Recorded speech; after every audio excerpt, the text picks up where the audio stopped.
Okay, let's talk about Cuba. Cuba still facing major challenges after the country experienced an island-wide electricity blackout yesterday. Fox's Jillian Turner with the latest. Very bad shape. They're talking to Marco. Cuba's national power grid is collapsing under the pressure of a U.S. oil embargo that's prevented shipments reaching the island's shores since January 9th. Tonight, the entire country remains under blackout. Now, the Trump administration, seizing on the regime's moment of weakness, is angling for regime change. We'll be doing something with Cuba very soon. Secretary of State Marco Rubio says the whole point of the oil embargo is to get Cuban President Miguel Diaz-Canel out. The embargo's tied to political change on the island, so they're in a lot of trouble. And the people in charge, they don't know how to fix it. So they have to get new people in charge. On Cuba's streets, it's not just the lights that are out. There is no electricity, no food, no oil, no fuel, and private businesses have high prices because everything is going up now. Price spikes have followed, sparking large-scale protests across the country. The regime limiting air travel and tourism and rationing gas and hospital services. A senior U.S. official tells Fox News, quote, "This is the tragic result of over 60 years of communist rule. An island that was once the crown jewel of the Caribbean has plunged into extreme poverty and darkness. Whatever the cause, daily life on the island nation has become nearly impossible." I live on the 17th floor of this building, and it is very hard to go out, come back, and now I have to climb 17 floors. And when I get there, there is no water because there has been no electricity all day. Senior officials insist that under existing law, there are ways for the private sector to deliver oil to Cuba's shores, but they say the regime is standing in the way of that. At the State Department, Jillian Turner, Fox News. All right, let's bring in Connor Pfeiffer. He's with the Foundation for Defense of Democracies. Connor, the U.S. has basically cut off Cuba's ability to import oil, but Cuba has had a number of electricity blackouts in recent years. How much of the most recent blackout is due to the United States? Well, Austin, it's great to be with you.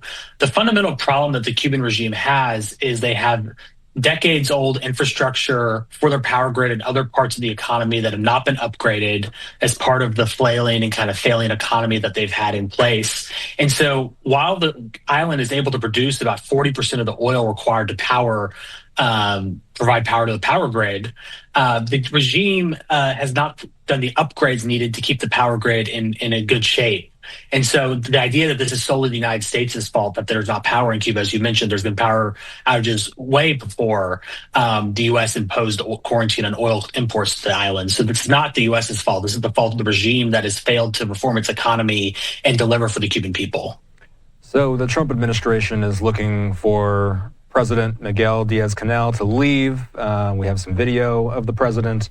So what feels like the most likely path forward here, Connor? What's the most likely path with how the U.S. deals with this Cuban administration?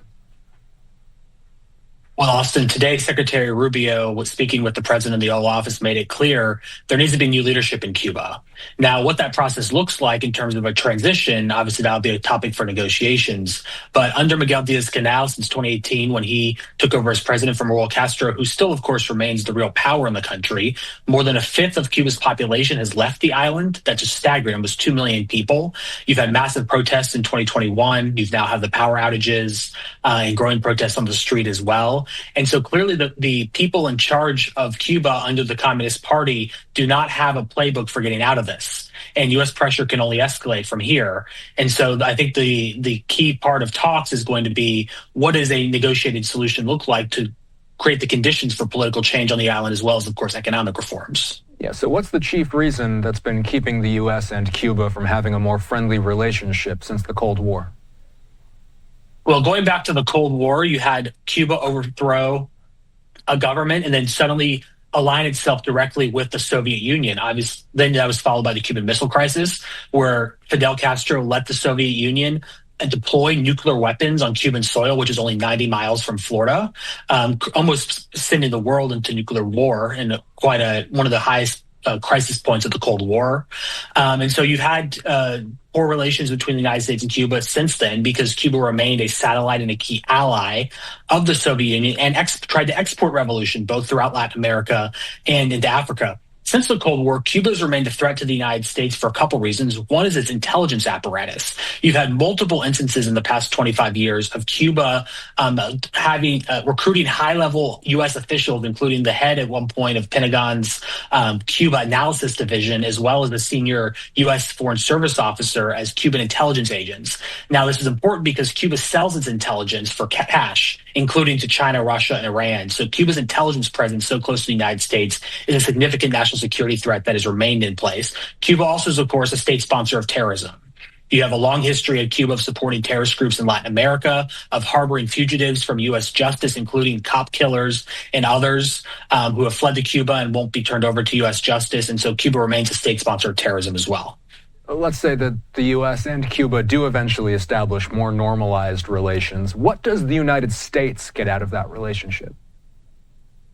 I think the U.S. will get a couple things out of a more normal relationship in the future. One is by having political changes on the island, you start to degrade and hopefully eventually eliminate the national security threat posed by Cuba. Cuba right now has listening posts and intelligence facilities that they are jointly operating with the Chinese Communist Party on the island, an island that is within 400 miles of the combatant command headquarters of U.S. Central Command, which is currently prosecuting the military operations in the Middle East, U.S. Southern Command, which is in charge of all of Latin America, U.S. Special Operations Command, and multiple air bases and naval facilities as well. And so getting rid of that threat by having a change in government so Cuba is not like Venezuela has been in the past as well, aligned with China, Russia, Iran, and other U.S. adversaries, is a big win for the United States. And then for the Cuban American community, the ability in the future with political change to be able to go back to the island, to help redevelop the island, which is this kind of, as the State Department official you quoted on the intro mentioned, is kind of this crown jewel in the middle of the Caribbean, yet it's languished under communist rule for 67 years.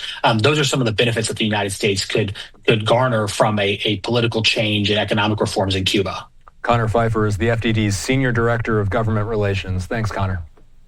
Thanks, Austin. You bet.